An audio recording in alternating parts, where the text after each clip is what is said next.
Hi folks, and welcome back to the channel. So this is our first episode for the B-movie Blowout. I really want to thank all the guys on the, or all the folks, not just the guys, but all the folks on the Facebook page. I put up a survey. This is the name you guys come up with, and I really hope that you enjoyed the montage intro. So our first movie is going to be the 2014 Camp Dread. There they are. My future stars. It was either this, jail, or rehab for all of you. While you're here to work on yourselves, there's the opportunity to have some fun and win $1 million. We're a bunch of screw-ups, and we get a shot at $1 million. I'll let anyone throw $1 million at me. God bless America. 36 cameras in a 2-mile perimeter. They get everything.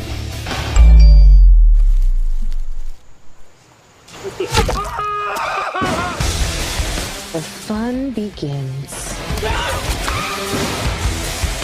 Winning is everything. You see the cabin rocking, don't come knocking. I'm calling all the shots. All I need is an ending. How do I know you're not the killer? Hot people are never the killers. Camp Dread stars Eric Roberts and Felissia Rose. It also has a guest appearance by Danielle Harris. And that's right off the bat my first con. She's given second billing on this. She's in it for 5 whole minutes. Don't go into this movie expecting it to be a Danielle Harris movie. It's not. It's an Eric Roberts movie. But there's a few other cons to it too, but that's kind of the biggest one. So, quick plot synopsis. Eric Roberts was a director back in the 80s. Did a trilogy of slasher movies set at a camp. Felissia Rose was his star. So fast forward to modern day, 2014. And he, due to behind the set drama, they only did the first 3, but he wanted to do many more. So he comes up with an idea to kind of get back into this and become relevant. So he comes up with a reality show set at a camp. He brings in a whole bunch of young 20-somethings who only have the choice of either jail or rehab, and he takes them as this is their rehab. Felissia Rose her character had retired from acting, is now a head counselor because she's a certified therapist. And of course the reality series is based around the camp slasher, but this being a slasher in and of itself, chaos and carnage ensues. So, positives. The kills in it are pretty decent. Some happen off screen, some happen on screen. You do get the nice zoom ins and things on the set pieces after the kills.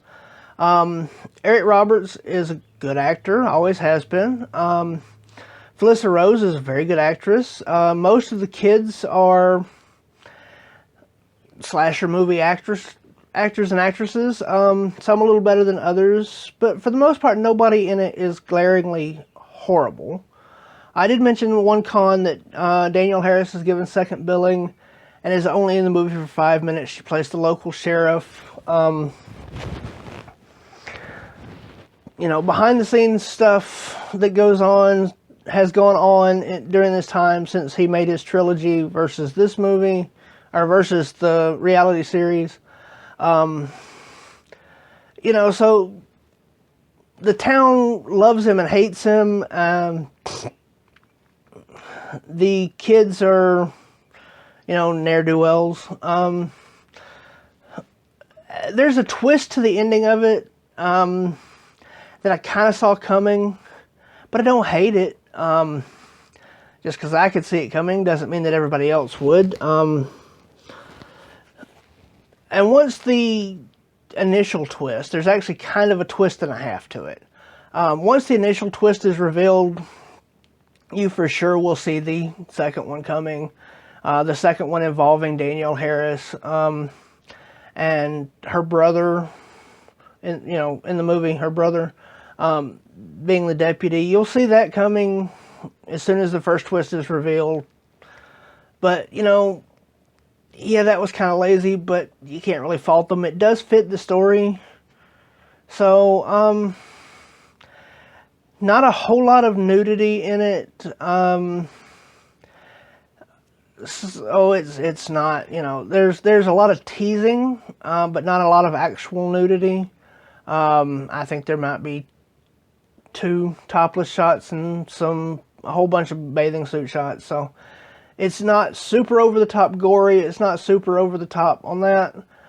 It is a typical B movie, and I think that your 3 mains in it do a really good job as far as their acting goes. Felissia Rose is kind of the standout in it. She definitely, quality-wise, overshadows Eric Roberts, but, you know, anybody outside of those of us who are horror hounds are going to know his name, are going to know Danielle Harris a lot more than what they're going to know her, unfortunately.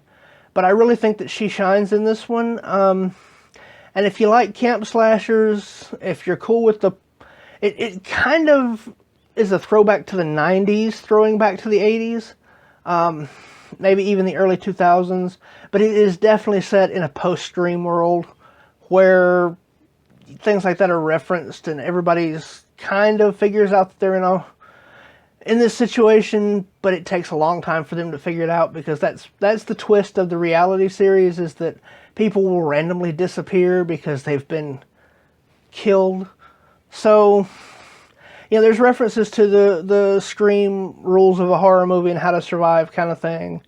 But overall, I would say that this, as far as a lower budget, direct-to-video, direct-to-streaming movies, is definitely a plus, and I'd give it a 7 out of 10. So thank you so much for joining me today. As always, check the links down below in the description. I've got Teespring merchandise there. I've got my Patreon, Buy Me a Coffee, Amazon, and then of course all the advocacy links and all that I always do. Y'all check those out. Some new and interesting things coming to the channel very soon. And as I always say, y'all be good.